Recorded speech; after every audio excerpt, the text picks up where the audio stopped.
Namaste and welcome to this exciting episode of Sathology Debunking Mythology. Sathology किस episode में आपका बहुत बहुत स्वागत है। तो बड़ी मेजर डेवलपमेंट्स हो रही हैं दुनिया में। आपको मैंने पहले ही बताया था कि जब तक आपको यूरोप और अमेरिका का इतिहास नहीं मालूम हो, आपको समझ में नहीं आएगा वो आज क्या हो रहा है। यूयू ने और यूके ने थ्रेटन किया यूएस को। ईयू और यूके ने यूएस को थ्रेटन किया कि रफली $2.5 ट्रिलियन की जो यूएस ट्रेजरीज हैं जो लोग होल्ड करते हैं, दे विल डंप इट। अगर यूएस जो है went ahead with a plan कि उनको इग्नोर किए बिना यूक्रेन का डील कर दे, मतलब रशिया को टेरिटरीज दे दे और उसके बाद यूक्रेन का डिवीजन कर दे, ये एक्चुअल डील है। अब ये काफ़ी कॉम्प्लेक्स मैटर है। मैं आपको बताता हूँ क्यों। कि जेरेड कुशनर का डील हुआ। जेरेड कुशनर जो है, he is a son in law of Donald Trump और सबसे बड़े इन्वेस्टर हैं। इन्होंने बिलियंस ऑफ डॉलर्स कमाए हैं अभी रिसेंटली फ्रॉम क्रिप्टो डील्स और ये डील्स और वो डील्स में, और वो प्राइवेट इन्वेस्टर है टू द यूक्रेन प्रोजेक्ट। तो यूक्रेन प्रोजेक्ट अब फाइनेंशियल प्रोजेक्ट बन गया है। पहले देश था, अभी वो फाइनेंशियल प्रोजेक्ट है। सेम पाकिस्तान पहले एक देश था, अभी वो एक मनी लॉन्ड्रिंग एजेंसी है फॉर द वेस्ट। तो उसको उसी तरह यूज़ किया जाएगा। इसीलिए पाकिस्तान में आपके असीर मुनीर आ गए और यूक्रेन में ज़ेलेंस्की है। तो ज़ेलेंस्की को हटाया नहीं जाएगा, इवन तो इज इलीगल, इलेक्शंस नहीं हुए हैं। इसका मतलब उनका एक्सटेंशन अभी तक अप्रूव नहीं हुआ है बाय द यूक्रेनियन पार्लियामेंट। सब कुछ सस्पेंडेड है। तो अभी इजी है डील करना, unless if the elections happens then Zelensky will lose. और इलेक्शंस करेंगे कैसे? 50% पॉपुलेशन तो है ही नहीं यूक्रेन में।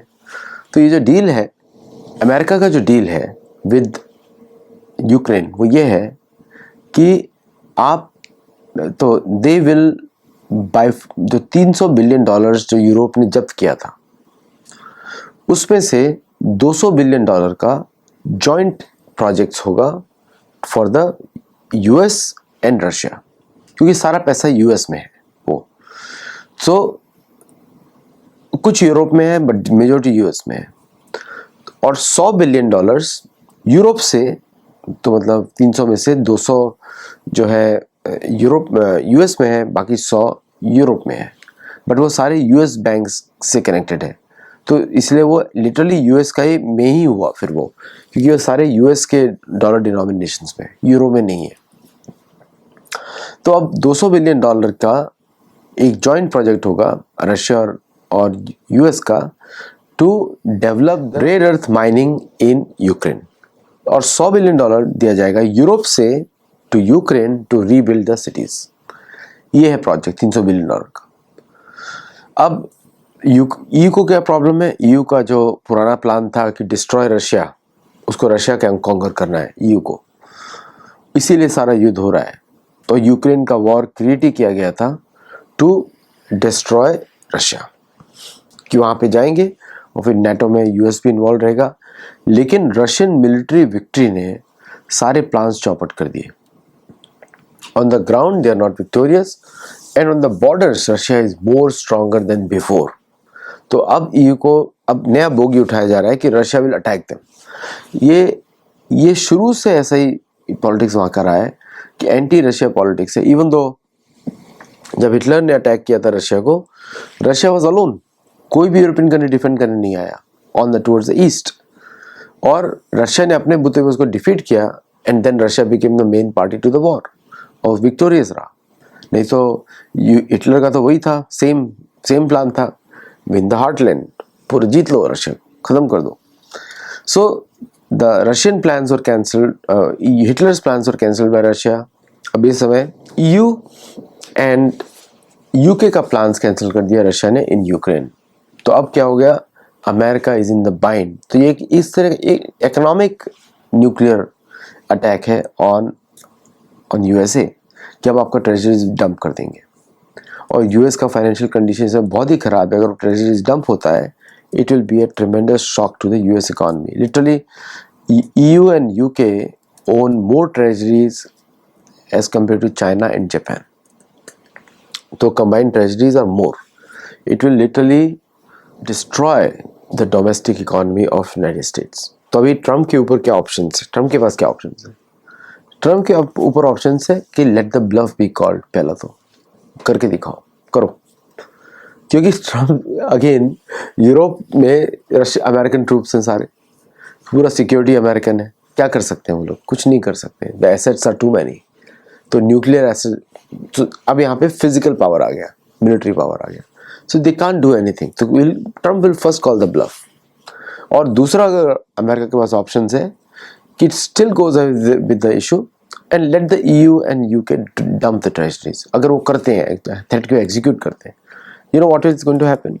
उससे पूरी की पूरी dollar denominated trade in Europe is going to collapse.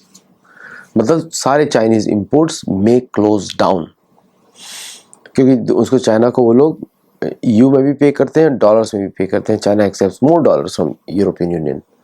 तो it will be again a problem for EU and UK. So first option EU and UK के लिए थ्रेट क्या है? That they should carry out. अगर वो carry out करते हैं and America calls a bluff, then nothing changes. They can't do anything. अकेले तो कुछ भी नहीं कर सकते वो लोग. So it's very interesting to see what is happening. But आपको एक बात बताऊं, मिलिट्री रॉ पावर का कोई भी दूसरा जोड़ तोड़ नहीं है. ओके, शस्त्रों के द्वारा जो मिलिट्री पावर होती है विद काइनेटिक फोर्स, उसका कोई भी तोड़ नहीं है आज भी, और कभी भी नहीं रहेगा. ये इकोनॉमिक्स और ये सब चलता रहता है, but when you have the military power then economics follows. जो रिवर्स वाला है कि once we have economic power then we will build a military, वो तो उसका रीजन इलॉजिकल है. वो तो रीजन है, टेल यू व्हाई लॉजिकल. क्योंकि अगर आपके पास इकोनॉमिक पावर है तो you will maintain A military, तो खर्चा करोगे उसके ऊपर, एंड उसका कोई यूज नहीं है वॉर में. आप डेवलप करते रहोगे, खरीदते रहोगे. जो पीस टाइम मिलिट्री का जो स्ट्रेटेजी है, वॉर का स्ट्रेटेजी है, दैट इज मिलिट्री का बिल्डअप रहना चाहिए, तैयार रहना चाहिए. उसका एक लिमिट हो सकता है, क्योंकि कितना कंट्री स्पेंड करेगा. But the war machinery itself creates economics. वो is the right way to do it, क्योंकि जब मौका मिले उसको यूज किया जाए तब उससे इकोनॉमिक्स जनरेट होती है. Wars always create good economies. ये मंत्र जो है ये इमरजेंसी में हमेशा काम आता है. रशिया का आपने देख ही लिया, रशिया का हालत कितना खराब था, और with the Ukraine war they rebuild their entire military. की जरूरत थी, दे हैड टू फाइट, और उसमें नेशनल स्पिरिट भी आ गई, इंटीग्रेशन भी हुआ. I know there lot of जान माल का नुकसान हुआ, वो होता है मिलिट्री में, लेकिन देश की शक्ति बन गई. जो जवान उनके शहीद हुए उनके लिए तो हम लोग को दुख है, सबको दुख है कि कहीं पे भी कोई, लेकिन उसी से सेनाएं, उसी से देश बनता है, उसी से राष्ट्र बनता है. इसलिए आप देखेंगे रामायण काल में दशरथ महाराज की सेनाएं बहुत शक्तिशाली थी, कि रावण भी अटैक नहीं करना चाहता था. और युधिष्ठिर महाराज की सेनाएं इंद्रप्रस्थ के समय में बहुत शक्तिशाली थी, राजसूय के समय में. लेकिन बाद में जब युद्ध हुआ तो सेनाएं डिवाइड हो गई, आधी वहाँ से उनके बाद कौरवों के पास चली गई. लेकिन सेनाओं का महत्व हमेशा रहता है, और उनका प्रयोग जरूरी है. क्या प्रयोग करते रहेंगे तो इकोनॉमिक बिल्ड होती रहेगी. Thank you all very much for joining this session, short session. और ये न्यूज़ में आपसे ब्रेक भी करना चाहता था, and also want to analyse with you. तो सैथोलॉजी देखते रहिए, शेयर करिए. हमारे सारे शोज़ इंफॉर्मेटिव भी होते हैं, प्लस हम लोग उसमें अपने तरीके से एनालाइज करते हैं, जैसे सनातन धर्म की तरफ से. तो उसमें आपको समझ में भी ज़्यादा आएगा, क्योंकि अगर हम फॉरेन के एनालिसिस के उस पर जाएंगे तो फिर वो निटी ग्रिटीज़ में रह जाएगा कि ये इसने किया तो अब ये हो जाएगा. लॉन्ग टर्म दोनों ही इकोनॉमीज नीचे जाने वाली है, चाहे अमेरिका भी जाएगी, EU भी जाएगी, क्योंकि सब रिजर्व करेंसीज पे बनी है, लूट के माल पे बनी है, और सेनाएं उनके पास है नहीं, और लड़ भी नहीं सकते, पॉपुलेशन भी नहीं है. नमस्ते एंड जय Jagannath. Become our member, support us, और हमारे गुरुकुल में जरूर जुड़िएगा.